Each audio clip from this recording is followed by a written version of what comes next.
Good morning, everybody. Dr. P in the house again, and time for another morning session of how to start a food business. And I'm coming to you today to talk about beliefs. So I'm a life coach. I coach foodpreneurs. Okay, I help people start, grow, scale, and massively transform themselves and their business so that we can put all the amazing local food out in the world that people want to buy, so that we can create wealth, we can create community, we can create the relationships that we're all so looking for, that food brings us together around. But I believe deep in my core that your food business should create wealth for you. And so today I am going to tackle head on the most limiting belief that I come up against with my clients when it comes to coaching and food safety systems. Okay. And this is going to be hard for some of you to hear, and that's totally okay. Sit in the discomfort because it's going to be amazing on the other side. All right. So here's the deal. All right. So most of the people come to me and they don't understand that their product is insufficient to actually solve customer problems. So that's what we covered around minimum viable product. That you not only have your product, whatever it is, you have the envelope of regulatory compliance around it, and then you have another envelope of like market expectations and how you're actually solving a client problem. So that's like getting an SQF audit or a BRC audit, or putting it in a certain kind of packaging so that you can sell it. All of those things that you have to do to have a product that somebody will buy. I mean, that's the definition of a minimum viable product. And here's what's holding you back, okay? It's not that you don't have customers that's holding you back. It's not that you haven't gotten the flavor profile just right, because I know it's super fun to tinker with flavor profiles. But what's actually holding you back is the belief that if you create this thing and you're going to create this thing, do all the regulatory compliance and all of the SQF and all of that stuff around it, it's too expensive and you're never going to make that money back. Okay. And so when I work with clients, I just want to set expectations here. All right. Year one, you are going to spend 8 to 9% of either your build budget or your renovations budget or your operating budget on food safety systems. And that's either paying somebody like me to do it or you doing it yourself. All right. Year two, it's probably going to be 7 to 8%. Now, in year one, this number can be higher if you have deferred maintenance. So if you've been up and running for a long time and you haven't been taking care of things, this number can go a lot higher because you've got to do things like replace floors, which is super expensive. All right. Year three, this is going to drop. All right. Year four, we're going to keep dropping. Year five, and as we get like 5 years out, this can actually, if you're doing it all right, this can actually vary anywhere between 2 and 5%. But what I want to tell you is you can't get to here without going through here, all right? And all of this is of a bigger number, okay? So if you're making 1 million here, all right, and you're spending 8 to 9% of that 1 million on your food safety that year, you're doing that to create a new result the next year of growing your business. Okay, and so now the next year you're doing 7 to 8% of 1.4 million. This 7 to 8% is a bigger number. All right. And so what happens is that when initially confronted with this, all y'all are sitting in this unintentional model. All right. An unintentional model is ways that we think that we don't really understand how we think. Okay. And your unintentional model, all right, you believe, all right, you have a thought that food safety is too expensive. All right. And this feels really, really true. I mean, I have people come to me and tell me that this feels really, really, really true. Okay. And that food safety is too expensive. All the things that you have to do are too expensive. And it is just the government trying to run small food businesses out of business. And I want to tell you that those sets of thoughts, totally optional, and will get you precisely nowhere. It gets you into whining and complaining about your business instead of growing and scaling. So you have things like, okay, now I have to spend 7 to 8% of $1.4 million instead of $1 million. Okay, so all of those thoughts, all of those complaints, the government is out to get me, Cargill is out to get me, all that is completely optional. It is not a fact. Okay, the fact is that there are, you have like, say you're FDA, and you're making biscuits, your fact is FSMA, preventive controls rule, that there is that law. That law exists. That's all the fact is. You can choose to comply with it, or you can choose not to comply with it and operate illegally. That's a choice. You don't have to comply with the preventive controls rule at all. You really don't. However, should you like to stay out of jail, you will. Okay, you don't have to pay your taxes. It's, mid-April, we all pay taxes on Monday. You don't have to pay your taxes. You choose to pay your taxes so that you can stay out of jail. And so when you're looking at this and you're coming at it from this thought, which I totally get, you feel like it's a fact, but it's not. Food safety is too expensive. All right, that can bring up a whole lot of feelings, all right? And so it can bring up feelings of annoyance. It can bring up feelings of scarcity. It can bring up feelings of despair.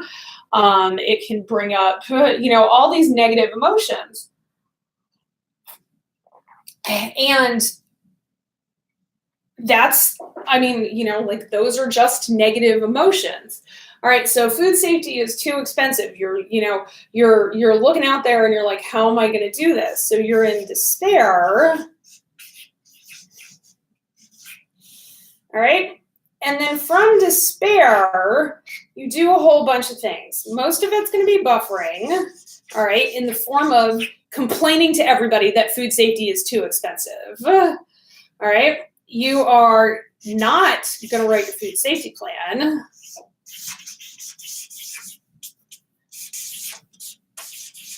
All right. And so if you spend all your time buffering, and buffering is all the things, think about it like you're, like when it says buffering on your computer where it's spinning and spinning and spinning and nothing's getting done, overeating, over drinking, watching porn, looking at Instagram, going onto Facebook and comparing yourselves to other people on Facebook, obsessively watching the news. That's all buffering. That's all trying to escape this feeling of despair because it's uncomfortable. Then you then you never end up writing your preventive controls plan or doing anything to move your food safety forward.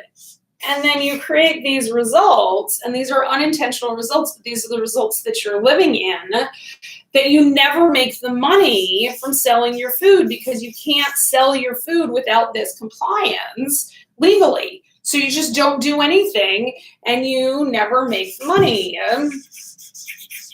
And then what happens is that because you never make the money, you gather evidence that doing food safety is too expensive. And it's this like completely vicious negative cycle because you are choosing to wallow in despair about the Food Safety Modernization Act and the preventive controls rule. I get it. This is something new that the FDA put on food producers and things like that, but it was in response to some things that happened, people dying. And so there are, but be that as it may, this is the law. This is your reality if you are creating food. And if you're in meat and poultry, just substitute USDA Title IX CFR in there. Okay, doing fish, it's the 121. All right, juice is 123. So it's, when you're looking at that, you can either live in this unintentional model, where you're living in despair and then you're buffering to get rid of the despair, or I'm going to offer you an intentional model, okay, that you have a circumstance of FSMA preventive controls rule, okay? And you have a thought that, and if you're just starting out, you can just pick any thought, all right? What if you said, I can do this, all right? This thought actually probably creates a feeling of empowered. And when you're feeling empowered, what are you actually going to go do? Okay? You're going to go do the things that you need to do to be preventive controls compliant. So you're either going to write the plan or get help writing the plan. Find help. All right. And then what's your result? Your result is a written plan. And guess what? When you have a written plan, it reinforces the thought that I can do this, and it builds self-confidence. Okay? And so when you decide to show up to yourself and you decide from a space of I can do this, and you're not wallowing in despair, you're not continually choosing despair, that's what makes all the difference. I promise the cost between this unintentional model and where you're wallowing in despair, okay? This, what people don't understand, this is what costs you money in your business, is buffering. It's overthinking. It's saying, I can't do this. I can't tell you how many clients dicker about my fees, all right? I'm very upfront about what it costs to work with me, and it's a fraction of what you would pay for everything else, for the value that I deliver, right? And they don't make decisions. They're so caught up in this, it's too expensive, and the despair, that they sit there and they don't make decisions. And weeks go by where it's costing them money. All right, every day you don't make this decision in your life costs you money, because indecision, that's like the single best thing you can do as an entrepreneur is decide, stick with that decision, move on. All right, that's why we have our 4-step process. Decide what you're going to do, write it down, do it, and self-coach. And so this is what I'm showing you is self-coaching. Like, these are the kinds of things I do every day. All right. Living in your intentional model is all about finding a more empowering thought and driving your feelings and actions from this more empowering thought. And all y'all get on the phone with me and you're like, it's too expensive. I don't want to coach. I don't want to do the consulting because it's too expensive. What you're actually saying is you don't believe you're ever going to make the money to make it worthwhile. And if you don't believe you're going to make money, why are you going into business? Businesses make money. Hobbies cost money. okay? And if you're not in the business to make money, you have a hobby. Be honest with yourself about it. It's totally fine, but don't pretend you're in business. You have a hobby. If your goal is not to create wealth for yourself, it's a hobby. Totally fine. All right. But then don't tell yourself you want to get into Whole Foods or you want to sell to Walmart or Costco or export overseas, because you're never going to get there, because you're stuck in this is just a hobby. This is just a hobby. I have a hobby farm. All right, folks, I have a hobby farm. I have a couple of chickens and a couple of rabbits that I feed myself. I don't sell anything off of here, and that's a hobby. Okay, somebody who's like actually running a meat rabbit program to sell rabbits is a business that you can create wealth and community around. All right, and so you can live in possibility, and that's what we do in coaching. It's living in the possibility that your business can make money in food. But in order to get there, you've got to understand that your minimum viable product includes all the expenses that go along with FSMA compliance or USDA compliance or CFIA compliance, and depending on your customer, your third-party audit. And then if you dwell in it's too expensive, you're never going to make the money. And instead, if you dwell in, I have the opportunity to create abundance and wealth through my food, you will always make the money. And it's not because of some crazy woo-like thing. It's because you have decided that you're going to make the money. And that's the decision-making process. That's it. You decide what you're going to do, you write it down, and you do it. And the decisions and the actions that come from I can do this are vastly different than the actions that come from it's too expensive. All right, well, clearly the kids have gotten up and it's time to do mommy morning things. So thanks so much for tuning in. I'm Dr. Michelle Fainensteel. I'd love to work with you on this. Just shoot us a message. You can, DM, leave a comment. It's all good. All right, and we'll see you at the next episode. Thanks. Bye.